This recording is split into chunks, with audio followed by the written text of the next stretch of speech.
Olá, pessoal. Estou hoje aqui com o professor Samir Castro, que é professor da Universidade Federal do Ceará, fez mestrado e doutorado na USP, fez sanduíche também na Universidade de Munique, né, Samir?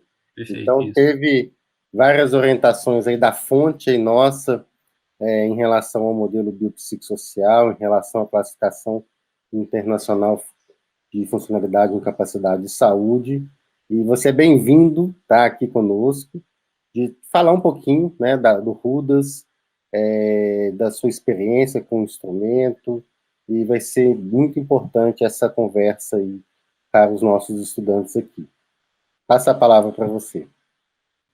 Perfeito. Eu agradeço, então, o convite. É um prazer estar aqui. Eu gosto muito de conversar a respeito disso, né? Para mim é muito interessante trocar ideias, trocar informações com outras pessoas. Então, eu recebi o convite com muita satisfação e agradeço muito por poder estar aqui com vocês. Vamos, então, ao que interessa. A gente vai trabalhar hoje uma rápida introdução aí ao World Health Organization Disability Assessment Schedule, vulgo RUDAS, né, dependendo da região que você for, do assento, e a gente vai conhecer um pouco mais a respeito desse instrumento. Ele surge num contexto bastante interessante, né? A CIF já surgiu em 2001, já é maior de idade, né? E fez 20 anos aí, então ela já há algum tempo ela está disponível e, obviamente, como todo elemento relacionado à ciência, à pesquisa, ela também é passível de crítica, e ao longo do tempo, as pessoas, os pesquisadores, as pessoas que trabalham com CIF foram acumulando experiência e alguns questionamentos, dúvidas e críticas foram surgindo, o que é natural do processo de geração de conhecimento, né, de ciência. Uma das principais críticas é o tempo que se leva para a aplicação do instrumento, né? A CIF tem mais de 1.430 códigos, então é um processo complexo e a gente entende que ela tem uma perspectiva diferente da CID, por exemplo, né? A CID, se eu for codificar DPoC, eu tenho só um código. Agora, se eu for codificar os códigos relativos ao quadro de funcionalidade associada a DPoC, eu posso ter 30, 40. Então, a questão tempo ela é um fator bastante criticado na CIF, né, ou uma barreira para sua implementação na rotina clínica das pessoas. A outra crítica que se fazia é que ela é uma classe que se faz, na verdade, que ela ainda existe, né, que ela é uma classificação. Então, ela classifica, ela diz como é, mas ela não mensura funcionalidade, né? E a própria OMS, já percebendo essa questão, esse ponto, ela parte, então, para a criação de instrumentos que são relacionados à CIF. Então, a gente tem, por exemplo, os checklists, nós temos os corsets e o RUDAS. Checklist e corsets são listas de códigos resumidas. O checklist é uma lista de código genérica, e os corsets, eles são o que a gente chama de doença específico, né? Eles são específicos para cada condição de saúde. Então, existe o corset de lombar, existe o corset de doença reumática, de hipertensão, de diabetes, de AVC. Então, é uma lista resumida específica para uma condição de saúde. O RUDAS, ele surge num outro contexto, ele é uma ferramenta que não é uma lista resumida, ele é um questionário, um instrumento que trabalha na perspectiva de geração de score, de pontuação, para, de fato, mensurar funcionalidade. Mas o que será? O que é esse RUDAS, né? Ele é, então, um instrumento genérico. Quando a gente fala de instrumento genérico, ele serve para ser usado em qualquer tipo de situação, qualquer condição de saúde. E ele avalia, então, funcionalidade no âmbito populacional ou clínico. A perspectiva dele é de abordar a funcionalidade em 6 domínios. Temos cognição, mobilidade, autocuidado, relações interpessoais, atividade de vida e participação. No domínio de cognição, ele avalia itens como compreensão e comunicação. No domínio de mobilidade, ele trabalha itens como movimentação e locomoção. Para o autocuidado, higiene, vestir, comer e permanecer sozinho. Relações interpessoais, basicamente, trabalha com interação com outras pessoas. Atividade de vida, responsabilidades domésticas, lazer, trabalho, escola, e a participação na perspectiva de atividades comunitárias e na sociedade. Então, esse é um panorama geral dos domínios que o RUDAS tem. São 6 domínios e cada domínio apresenta uma quantidade variável de questões, mas elas somam um total de 36 questões. Mas não quer dizer que cada domínio tenha 6 questões. Vocês vão ver daqui a pouco que esse número ele varia. Agora, só para a gente fixar a diferença entre uma ferramenta genérica e uma ferramenta específica, um questionário genérico como o RUDAS e um questionário, um instrumento ou uma classificação específica como um corset de dor lombar. Né? O genérico, então, ele independe da doença ou perfil de saúde, pode ser usado em diversos grupos e faz comparações com grupos ou populações saudáveis ou diferentes. Então, e o específico não. O específico, então, ele é desenhado para uma condição de saúde determinada, só pode ser usada nesse grupo, e a comparação só posso fazer com grupos do mesmo perfil. Então, se eu estou trabalhando o corset de dor lombar, eu só posso comparar aqueles dados com outro grupo de dor lombar. Com o RUDAS, eu posso comparar os scores de funcionalidade, por exemplo, de quem tem insuficiência cardíaca congestiva com quem tem amputação de membro inferior. Né? Ele é genérico, então eu consigo fazer essas comparações. Além disso, tem mais algumas características importantes desse instrumento. Então, ele se ajusta ao modelo de funcionalidade proposto pela CIF, ele tem uma tendência de abordar predominantemente atividade e participação, mas ele é aderente ao modelo, né? Ele tem uma abordagem multidimensional da funcionalidade, incluindo aspectos físicos, individuais e sociais. Ele é aplicável transculturalmente, sendo uma ferramenta da OMS, ele é esperado que essa ferramenta seja aplicável no mundo todo. Por isso, no momento da criação dele, essa foi uma preocupação no desenho do instrumento, que ele fosse aplicável transculturalmente. Na criação foi testado ainda a validade e confiabilidade do instrumento, que mostrou índices satisfatórios. Como qualquer ferramenta do OMS, ele é disponível para uso gratuitamente, junto com um manual, que a gente vai mostrar daqui a pouco. E ele traz uma pontuação, ou scores, que varia de 0 a 100 no seu modo complexo. A pontuação simples, ela não tem essa métrica de 0 a 100, mas a pontuação complexa, sim. Então, a pontuação complexa, a gente vai ter o score de 0 a 100, onde 0 é a melhor funcionalidade. Essa pontuação é dita complexa porque ela é ponderada, então tem algumas questões que valem mais que outras. No manual, isso é explicado de uma forma adequada. A gente percebe, então, que essa é uma vantagem ou uma inovação do RUDAS. E aí, para a gente entender qual o passo que ele deu adiante, eu sempre trago um exemplo. Eu gosto de um determinado suco de limão com gelo, açúcar e um aditivo alcoólico. Em alguns lugares chamam de caipirinha. O fato é que é muito gostoso. E aí, para eu fazer esse suco, eu vou precisar, primeiro, de uma fruta cítrica específica. Nesse grupo aqui, eu tenho algumas frutas cítricas, mas só algumas vão me servir. Então, eu tenho que separar, eu tenho que classificar entre essas aqui, qual delas é o limão. Então, eu faço um processo de separação. Quando eu separo, eu classifico.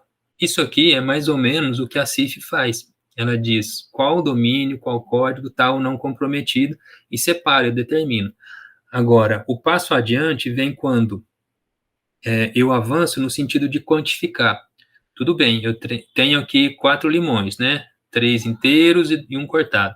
Mas eu preciso saber quanto de suco isso tem, porque a minha caipirinha ideal, ela tem 1 limão esmagado e 2 limões espremidos. Mas tem que ver quanto de suco tem. Para saber quanto de suco tem, eu posso, por exemplo, pesar esse limão.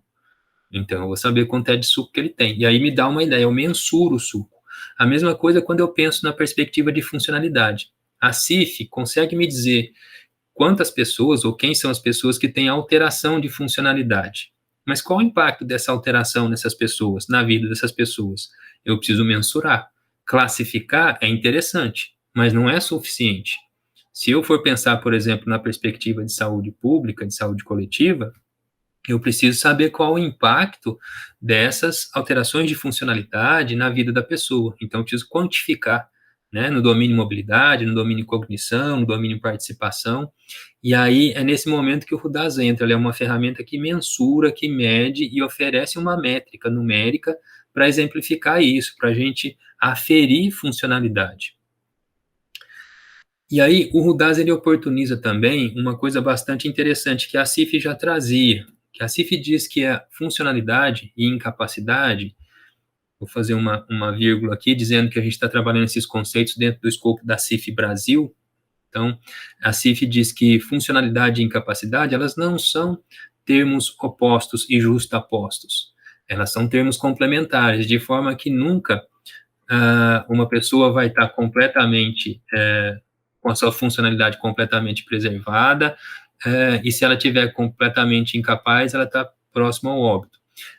Provavelmente a gente vai ter um processo de continuidade entre incapacidade e funcionalidade. Então, por exemplo, nesse momento, pode ser que a minha perspectiva de funcionalidade esteja aqui, né? Eu tô com uma unha machucada, daí eu não consigo calçar meu sapato, eu tenho que ficar de chinelo sempre e ando mancando. Então, eu tenho alguma incapacidade.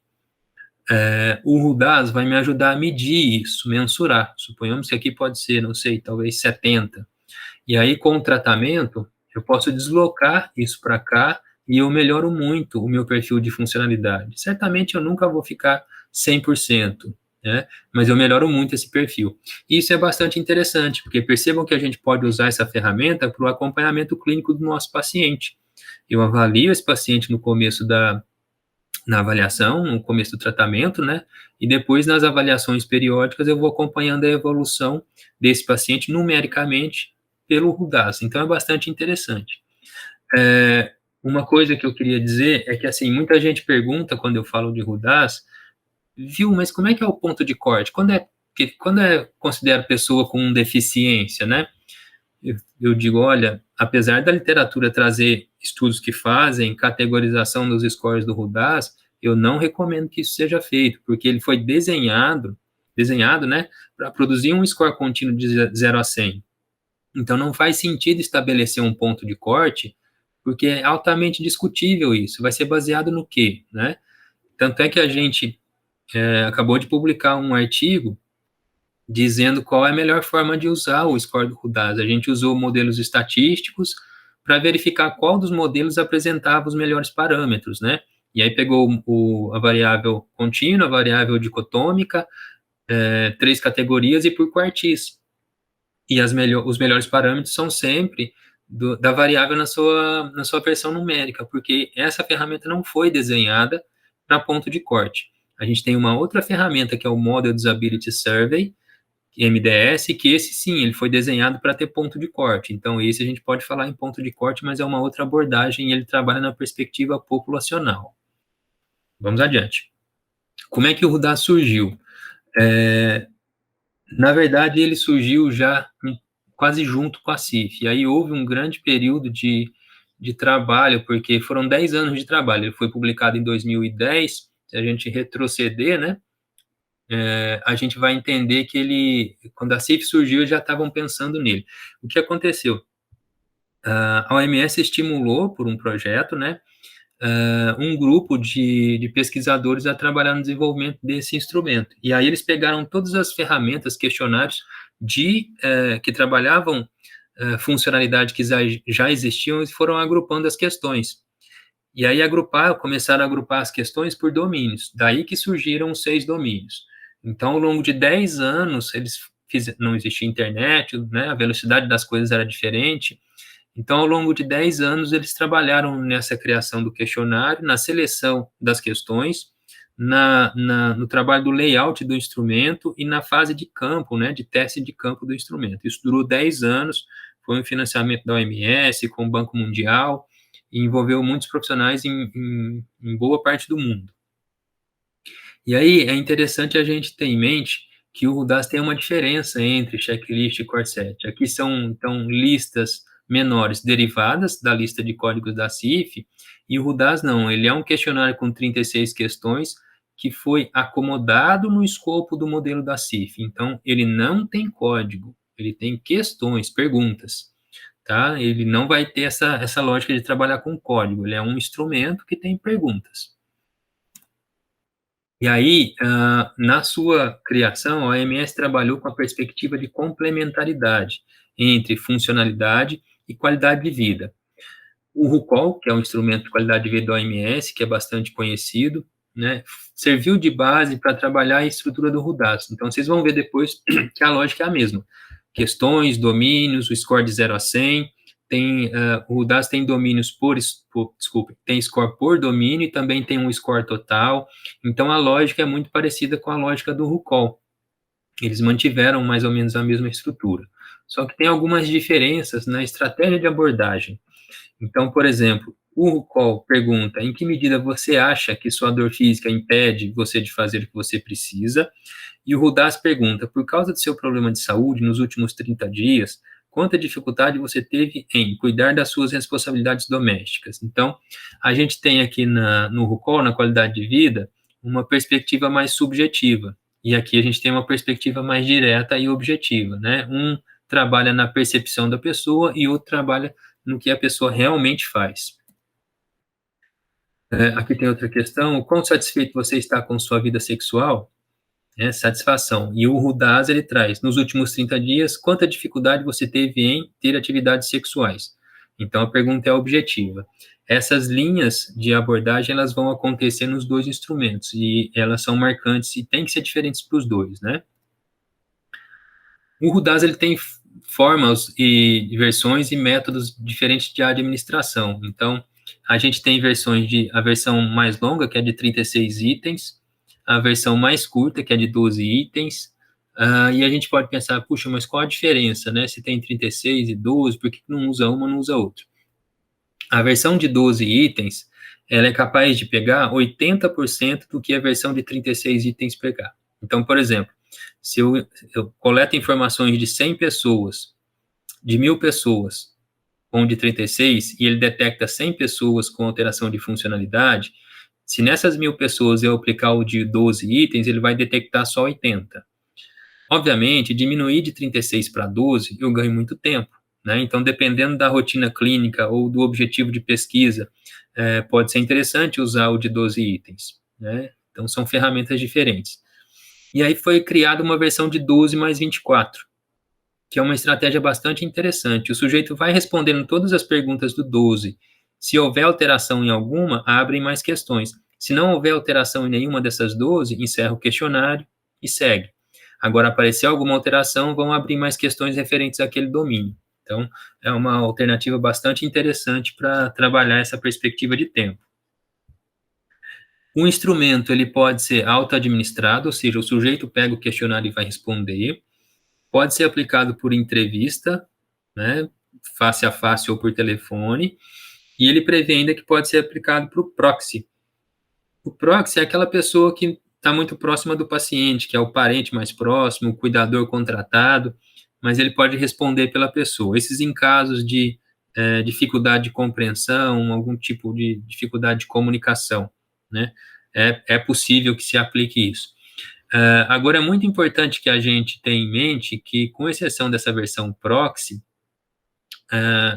mesmo sendo por entrevista, ele é sempre autorrespondido, ou seja, é sempre o sujeito, o respondente, que vai dizer, não sou eu, enquanto avaliador, que vou dizer, não, ele não consegue se movimentar por 1 quilômetro, é o sujeito que vai me responder, e aí, o instrumento oportuniza a gente a exercer um tipo de cuidado em saúde que é centrado no paciente, não é? Se eu faço uma avaliação da funcionalidade e da incapacidade dele baseado no que ele me diz e produzo os scores em cima disso, a gente tem a oportunidade de desenhar nossa intervenção centrada no paciente, que é uma perspectiva muito mais interessante de se trabalhar, porque eu trabalho sempre a partir das queixas ou do que o paciente me traz, né? Da perspectiva dele. Nós vamos agora ver um pouco do instrumento em si, das questões, para que a gente conheça um pouco do RUDAS. Esse aqui a gente já começa, então, o instrumento, né? É a parte inicial dele, ou a capa. Ele tem algumas explicações a respeito do que dos itens, das versões. Então, ele traz aqui quais são esses itens, quais são as versões. dá algum detalhe aqui a respeito do, olha, aquela variância que a gente conversou de 81% da versão de 12, dá algumas informações dos criadores ou responsáveis, né, pelo instrumento, é uma parte inicial. Essa aqui é a versão entrevista, 36 questões, e aí a gente pode ver que ele traz algumas explicações logo no começo. Então tá lá, ó, esse questionário contém a versão de 36 do Rudas 2.0 aplicado por entrevista. Instruções para os entrevistadores estão escritas em negrito e itálico, não leia em voz alta. Então, no instrumento, tudo que está negrito e itálico é para eu ler em voz baixa, para mim, para o aplicador. O texto a ser lido para o entrevistado está escrito em letra padrão azul. Então, tudo que eu pergunto para ele vai estar escrito em azul. É um padrão que tem no questionário, né? E isso vem explicado nele. Tem a folha de rosto, então, onde a gente vai preencher essas informações que constam aí. Olha lá, número de identidade, momento da avaliação, data da entrevista, condição em que vive no momento da entrevista. Essas são informações iniciais. E aí entra na seção 2, que são informações gerais e demográficas. Perdão. Então, aqui a gente tem o texto que é lido para o sujeito que está sendo entrevistado, né? E aí tem um outro texto que segue na sequência aí. Eu vou começar com algumas perguntas gerais. Então, aqui, ó, tá em itálico e negrito. Então, eu não pergunto para a pessoa. Eu vou anotar o sexo da pessoa conforme observado. E aí, depois, qual a idade, né? E vou perguntando. Aí, ele tem essas informações e a gente vai marcando aqui, colocando as respostas nessa coluna. Essas não são questões, essas aqui não são questões que vão contribuir para a criação do score. As perguntas, as 36, não começaram ainda. Perfeito. A gente segue, então, tem uma nova introdução. Aí, diga ao respondente, né? Eu vou ler aqui. A entrevista é sobre dificuldade que as pessoas têm por causa... E aí eu sigo. Dê o cartão resposta número 1 ao respondente e diga. Por condições de saúde, quero dizer tal coisa e tal coisa. A gente vai ver os cartões de resposta daqui a pouco. E aí tem o cartão resposta número 1, explicar dificuldade em fazer atividade significa esforço, descontinuidade, lentidão, diga ao respondente. Então, já tem o roteiro aqui do que eu vou falar para ele em cada entrevista, antes de começar as questões. E aí a gente chega na seção 4, que são os domínios, né? Agora, efetivamente, a gente vai começar as questões que são as que compõem o score de 0 a 100 por domínio. Então, esse aqui, por exemplo, é o domínio cognição. E aí eu leio só o que está em azul, né? Eu vou fazer agora algumas perguntas sobre compreensão e comunicação. E aí eu vou fazer a leitura. Todas as perguntas que compõem o score seguem o mesmo padrão de resposta, né? Dificuldade nenhuma, leve, moderada, grave, extrema não consegue fazer. Todas as perguntas que compõem o score do domínio têm essa estrutura. Depois a gente vai para o segundo domínio, que é o domínio de mobilidade, né? E aí, da mesma forma, a mesma estrutura de resposta e as perguntas mudam um pouco. Ficar, nos últimos 30 dias, quanta dificuldade você teve em ficar de pé por longos períodos, como 30 minutos, sair da sua casa, andar por longas distâncias, e aí a gente vai aplicando essas questões, então. Depois, o domínio autocuidado, a lógica é a mesma das respostas, né? Percebam que esse domínio tem só 4 questões, né? Eu disse lá atrás que a quantidade de questões ela é variável. Aqui a gente tem só 4. Depois temos o domínio relações interpessoais, que a gente tem 5 questões. Há uma breve introdução aqui em azul a ser lida para o entrevistado, né? A gente entra agora no domínio 5, atividades domésticas, atividades de vida, e o domínio 5 ele se divide em 2, atividades domésticas e de trabalho ou escola. Também tem uma breve introdução, são 4 questões, a mesma estrutura, e esse enunciado aqui do domínio, ele é quase o mesmo para todos os domínios, né? É uma introdução às questões. Aqui a gente tem atividades escolares ou do trabalho, né? O RUDAS, ele é desenhado para ser usado com pessoas com 18 anos ou mais. Então, pode ser que não se aplique a atividade escolar, pode ser que não se aplique a atividade de trabalho. A gente vai ver mais adiante, num outro momento, que é possível deixar isso em branco, porque pode ser que não faça parte das atividades da pessoa. Então, ela não responde essas questões. Esse é o bloco de participação, que é o maior, tem 8 questões, e a mesma estrutura de resposta, com uma introdução também antes de se começar as questões. Essas questões aqui, elas não entram para o score, mas elas avaliam o tempo de afastamento em decorrência da incapacidade e outros elementos que podem ser usados também no processo de avaliação do paciente, mas elas não compõem o score final. Aqui a gente tem o cartão de resposta número 1. Então, esse cartão de resposta número 1, ele vai ajudar a pessoa a entender o que é condição de saúde, ter dificuldade e o recordatório, o período recordatório do RUDAS, que é de 30 dias. Então, ele tem que ficar sempre disponível para a pessoa visualizar. Por condições de saúde, a gente entende doenças, enfermidades ou outros problemas, lesões, problemas mentais ou emocionais com álcool ou com drogas. Dificuldade significa esforço aumentado, desconforto ou dor, lentidão, alterações no movimento. E o cartão de resposta número 2 é esse aqui. É uma escala visual para a pessoa ter uma ideia, né? Essas alternativas aqui de resposta são as alternativas de resposta do instrumento, e isso dá uma ideia métrica para a pessoa. Não, é leve, é moderado, é grave ou é extremo. Na nossa rotina, o que a gente faz sempre é fazer uma impressão só de cada cartão e plastificar, né? Porque isso não vai mudar nunca e a gente deixa bem disponível na vista do paciente ou da pessoa que está sendo entrevistada ou avaliada. Esse aqui é a capa do manual. Eu estava na UFTM, na época de 2015, quando a gente fez a tradução desse instrumento. Ele está disponível no site da OMS e tem aqui todas as versões do instrumento e um material de capacitação para aplicação. Ele está disponível na internet, mas se alguém quiser, pode entrar em contato comigo. No final eu vou deixar o meu e-mail, né? É só entrar em contato comigo que eu encaminho o material. Para conhecer mais a respeito do instrumento, a gente vai discutir agora os padrões de referência que ele usa. A gente tem 6. O primeiro deles é o grau de dificuldade. A gente já viu o cartão resposta número 1, e esse grau de dificuldade ele vai estar expresso lá. Olha ele aqui, então. Ter dificuldade com atividade significa esforço aumentado, desconforto ou dor, lentidão, alteração.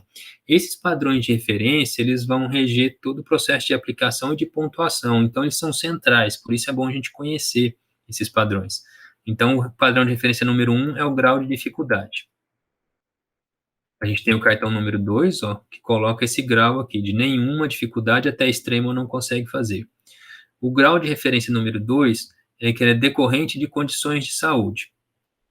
Então, todas as vezes que eu fizer a pergunta, eu tenho que considerar que o que são condições de saúde, né? Doenças ou enfermidades, lesões, problemas mentais e emocionais, problemas com álcool ou com droga. Esse é o padrão de referência número 2.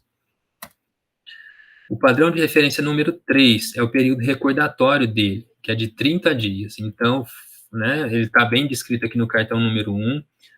Mas, Samir, 30 dias, se for uma condição aguda, por exemplo, dá tempo da pessoa ficar doente e voltar e ficar sadia. É verdade. Mas foi o período escolhido para ele, se não me engano, o RUCOL adota esse período recordatório também, e todo período recordatório que for ser adotado, ele vai gerar crítica. Se ele for de uma semana, ele vai perder padrões ou condições de saúde que são de longo prazo. Se ele for de 2 meses, ele também vai ser criticado. Então, o padrão de referência adotado foi esse, apesar das fragilidades que cada ponto de corte de tempo, né, vai mostrar para a gente. O próximo padrão de referência, é o padrão número 4. Eu tenho que pensar numa média dos dias bons e ruins. O manual vai trazer isso de uma forma mais clara, né? Então, porque a pessoa pergunta nos últimos 30 dias. Puxa, mas eu andei melhorando, né? 30 dias, ontem eu estou ótimo, que é o resultado do tratamento até ontem, e no começo do mês eu estava péssimo. Então, como é que eu respondo? Você vai ter que pensar em dias bons e ruins e fazer uma média e responder qual a dificuldade que você teve nesse período de 30 dias, né? O padrão de referência 4 é consequência do padrão de referência 3, né? Seria diferente se ele perguntasse, por exemplo, quanta dificuldade você tem agora. Aí não precisaria ter esse padrão de referência 4, mas o período é 30 dias, então a gente vai ter que ter esse padrão de referência 4. O padrão de referência 5 é bastante interessante, porque ele trabalha a perspectiva de como um respondente usualmente faz a atividade. E aí é nesse momento que os fatores ambientais são incorporados. Então, se ele usa uma prótese, se ele usa uma órtese, se ele usa algum tipo de assistência, eu tenho que considerar essa assistência e o uso dessa assistência para as respostas. Por exemplo, se eu perguntar para essa senhora aqui qual dificuldade ela tem para se pentear, ela vai dizer que nenhuma, porque ela tem uma assistente que faz isso por ela. Então, no contexto dela, isso não é um problema. Se eu perguntar para esse sujeito aqui se ele tem alguma dificuldade de andar na casa dele, ele vai me dizer que nenhuma, porque ele tem uma cadeira motorizada e a casa dele é toda adaptada. Então, o RUDAS incorpora o contexto do paciente. E aí a gente sempre considera a resposta dele com o que ele tem disponível, com o que ele faz, é a atividade usual dele.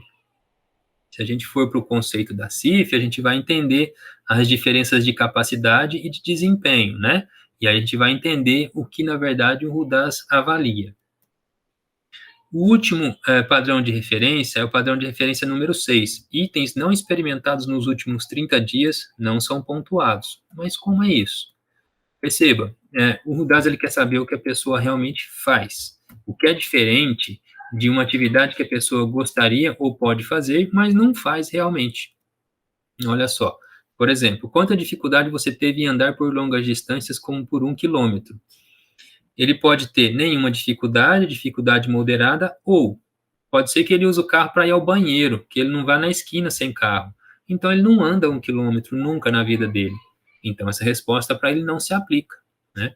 Ela então, não entra para o score não vai considerar essa resposta.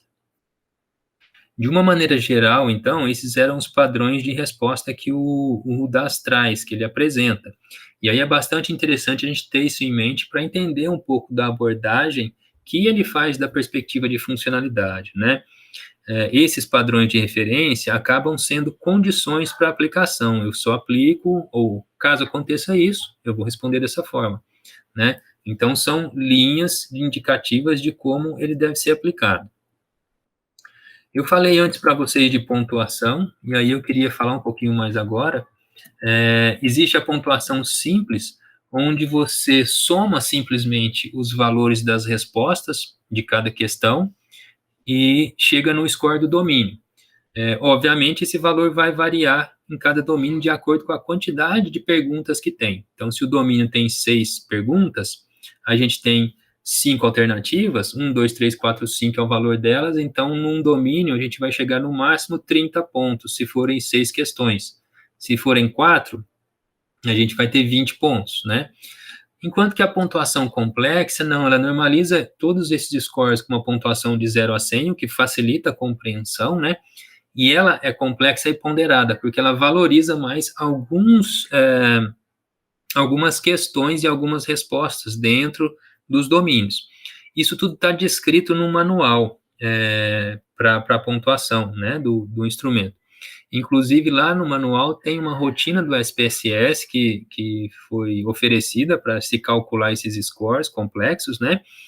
Mas, com o tempo, ou no processo de tradução mesmo, a gente percebeu que essa rotina tinha alguns erros de digitação, junto com outras questões que a gente colocou. Por exemplo, percebemos que a questão de usar texto colorido pode dificultar a aplicação em papel, porque fica mais caro. Tem algumas questões que o enunciado, a redação mesmo, poderia ser mais trabalhada, e com isso a gente acabou publicando um artigo aí em 2009 a respeito dessas anotações. E aí, nesse artigo mesmo, a gente disponibiliza uma planilha online do Excel para fazer o cálculo automático. Então, se você não quiser pegar a rotina do SPSS e corrigir para aplicar, você pode baixar a planilha, insere as respostas e ela calcula automaticamente os scores de cada domínio para você de forma ponderada, né? Foi um artigo que a gente publicou em 2019, que tem ajudado bastante nesse processo de aplicação.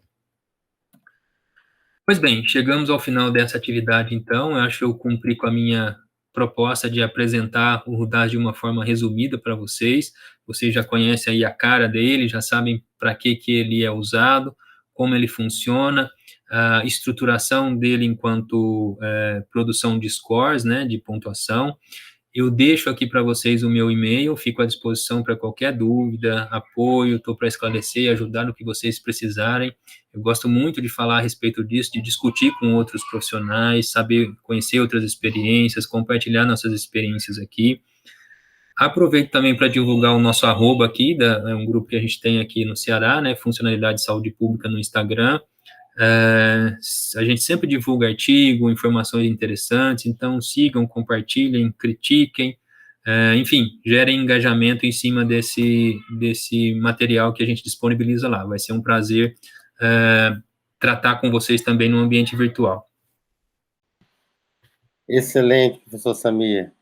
Acho que já deu uma excelente introdução aqui para a gente, na avaliação da questão do desempenho, né, do contexto real do indivíduo, e ajuda muito na padronização da avaliação, né? A gente sabe que as avaliações não são padronizadas, isso dificulta muito a avaliação de impacto, de intervenção, então o RUDAS é muito bem-vindo para a nossa prática clínica, tá? E a gente vai conversar mais sobre esse instrumento no próximo vídeo.